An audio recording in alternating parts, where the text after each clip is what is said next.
on air. So you're trying to cross-promote. Could you put it on? Yes. But it had to be pretty compelling. And I could see it happening at some point, but you have to make it fit somewhere. Yeah, I think that the thing that I would say, I'm a technologist, and I follow, the arc of lots of different technology categories, and I'm an investor in a bunch of tech startups as well. And I think that live video is in its earliest stages. So the discovery problem that you're describing, like that, hey, it takes time for people to like jump into the stream and realize that it's out there.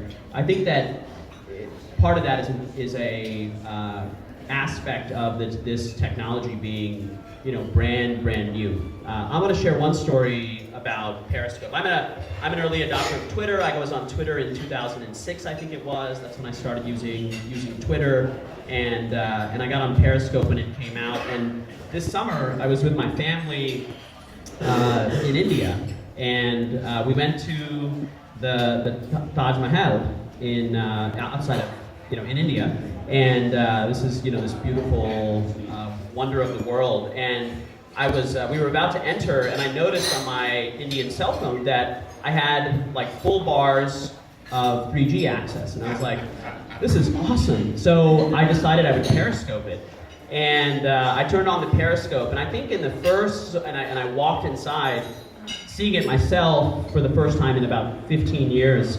Along with, I think it came up to like 5,000 people live. It spread on, it was in the morning in India, so it was like evening time over here in the States. And it was an amazing experience. The hearts were incredible, but also there were people on the stream that were like, this is like a lifelong dream of mine to see the Taj. And there's no doubt lots of videos out there that show the Taj. But the immediacy and knowing that, like, I am walking there on the other side of the world as somebody here in the States or somewhere else in the world is seeing it live, that creates a different connection with the viewer.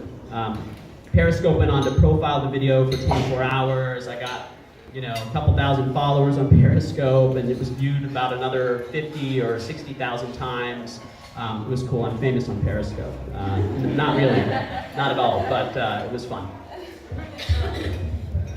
And we are scoping this right now, right? You're scoping this, yeah. So you can follow Rakesh. What's your Periscope? This stream is on the Snapstream Periscope. Okay, this is on Snapstream, so Periscope Snapstream. Okay, so if you guys want to check out what's going on right here, right now, and completely crash the Canopy Wi-Fi, you can go for it. Yeah, I was gonna say it's already probably done. There's too many people in this room with too many devices. And speaking of that, I will kind of say thank you to Rakesh because he's letting me use his hotspot today. And I always have to use a hotspot because I cannot compete against you guys for the stream. So that being said, I mean, these live stream things are really beginning to have an immediacy thing. And honestly, eventually I can't see everybody walking around watching live stream all day, every day, because you have to work, you have to talk to your family. And even when you were at the Taj, how did your family respond to like walking around the Taj and this amazing experience? Like, I'm sorry, but I'm having like a 5,000 person Periscope conversation. So my family would be really mad at me if I did that, just so you know. It'd be great to hear how that goes, but how does this work into our personal lives is very interesting too. So I want to talk a little bit about GIFs now, and just sort of like taking video and reusing video and kind of chopping video up and using it in different pieces. There's a lot of text still. I mean, Google is still looking at text. You can't search you can't search a video yet, for the text. So can you talk a little bit about how people are using video in these small snippets? And I guess I'm going to go to Rakesh on this because this is sort of his area. Sort of the GIFs and kind of explain what those all are. I don't know if everybody here knows exactly what that is, but let's start with that.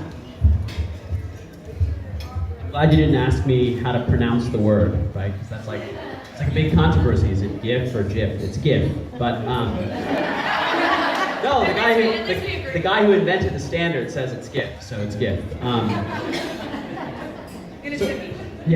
So you're asking sort of what are GIFs all about? Yes. What's the secret to Yeah. to creating effective GIFs? Yeah, I mean, I think that in a way, I was talking earlier about the secrets to playing to autoplay. I think that in a way that GIFs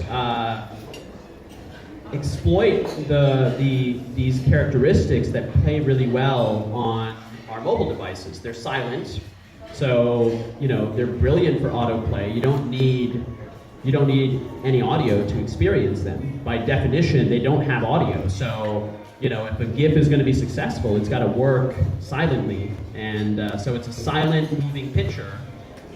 So I think that's at its core. In a way, it's sort of this weird thing that happens to work really well for how we consume video on these screens that we all have in our pockets, that we spend a ton of time on. I mean, I think that's the why. The how of GIFs. My company makes this product like a DVR. How many people here have a DVR at home? They record TV, watch TV, records it on a hard disk. Only a couple. I'm surprised. Or people are busy eating. There are people with their hands. Yeah. How many people have a VCR at home? I'm really curious. Eric, come on. A couple of people still have VCRs. Yeah, so I mean, we make a product like that for businesses.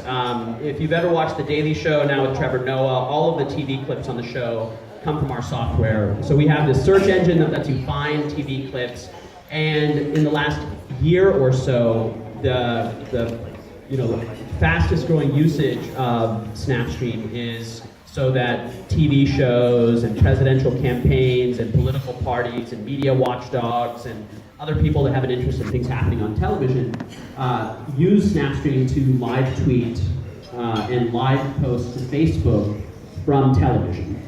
So during the presidential campaign, there will be some delicious soundbite that happens, and the savvy campaigns will take that moment, put it into a GIF, and put it online, and it'll get tons of shares and views and all of that. So I think that the best practices are once you get into GIFs, like how many people here have traded a GIF with somebody before, right? I mean, lots of you. So you just have to sort of get keyed into what turns people on, and it's got to be short, right? The format only allows for the videos to be short.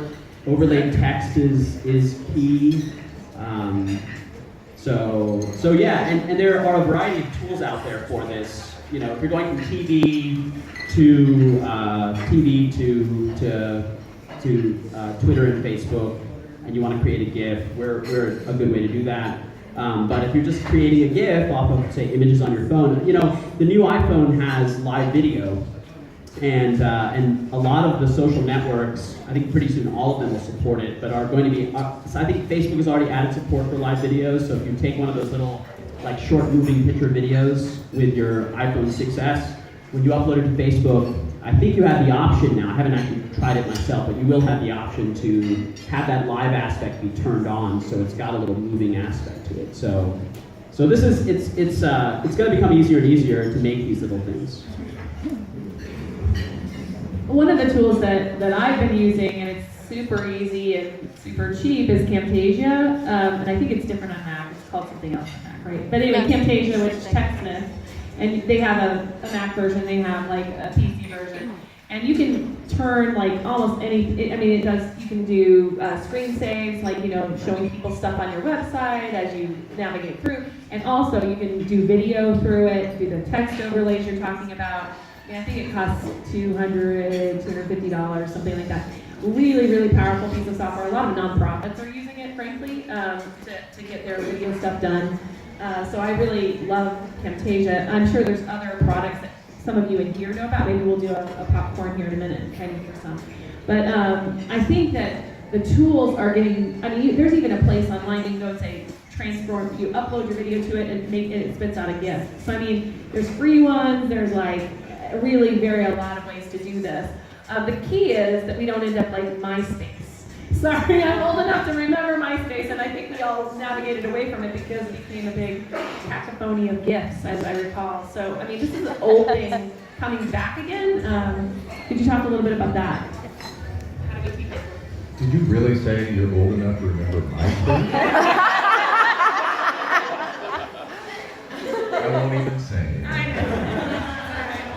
Yeah, I mean, I think there is a generational issue here. I think that there's stuff that my 11-year-old daughter is totally comfortable with in terms of using GIFs that I said a moment ago that maybe like the next great romance will be communicated visually, but I'm a written text guy. Like I love good written communication, good spoken communication. So it does pain me a little bit. Like my wife and I went out of town on a trip, and we said every so often we'd send messages to my 11-year-old who's with my parents, and she would write back with like one or two emojis. I'm like, come on, use words. Yeah. No, I mean I knew what they meant, but I was like, I want higher resolution information and like connection with you. Like, yeah. So I think that I don't think there's anything to worry about there. I think that it'll settle down where it settles down. You can't be nostalgic. I mean, I guess we can be nostalgic, but it's going to go where it's going to go. So, and I think there is something different there. It's, this is sort of like the constant arc of, new stuff, and then everything that's old is new again, and, this stuff repeats itself.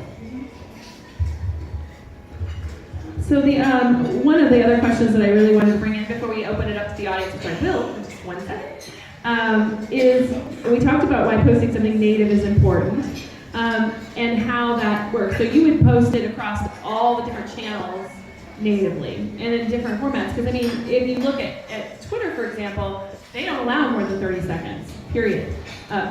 Rightly so. And so how do we get that with, I mean, obviously the live stuff can go on for hours and hours. Like if you go to a blab.im, I mean, you could be on there for hours. It's the Brady Bunch, there's a 4-up. And you can get 4 people on there and get talking, and then, people won't ever stop. Or in the case of, So anyway, we'll even take over their show if they'll let us, you know what I'm saying? So the question is, how do we, decide which places these things fit? How do we take video and use it across all these channels? Do we just take one video and just stick it up there, or do we need to be a little bit more nuanced? What do you guys do? Yeah, Well, for packaging. we basically take what you see on broadcast, you will then see on air. Now there are some things that are online, exactly. You'll see the same. Like I did a story. How many know what Snapstream is, by the way? Are you familiar? Okay. I describe it as the mother of all DVRs. You can go and they use it. The city of Houston is a client of his, and you know why? We do a story about the mayor, and they want to know how we frame the story. They go to Snapstream and they put in the mayor's name and potholes, for example, and they look at the stories we do, and they either call and bitch at us or no, at us, or it helps them frame how to better get the thought out of what they're trying to do. No. But so we are taking what's broadcast, because this is stuff that's already produced, already edited, and then we put it online. Now we do have smaller versions to help promote what's on the air online, either on Twitter or Facebook. That's why I mentioned this Videolicious. Because the whole idea is to cross-promote. All right, a lot of story ideas, we will do a story based on what's trending online, okay? That's just an idea. And then go and do it on the air because we know it has legs online. All right, so we do a lot of that because it's a great tool to give us a sense of it's instant feedback. It's like, ooh, like you could look at the story and say, I bet that's hot, but to have it, and then there are, all these likes and follows, and there's your proof. Then you can. How many times you watch a newscast and say, so here's a video that's gone viral. Okay, that's why we're doing it, because it's gone viral, because people are watching. So we primarily are doing broadcast stuff that goes online. The stuff we do on the web usually is a shorter version that helps cross-promote what's on the air. Now, what we will do online is we'll take, because of the time constraints broadcast-wise, you might see a 2-minute interview with somebody on air, but online, we can open it up and make it 6 minutes. You can see more of the interview. Like I've gone to LA and done a couple interviews on the Ellen DeGeneres set with her. Now, I have a limited time to put it on air, but online I could do maybe 5 minutes, where you can see a little bit more of it. So that's another thing we do.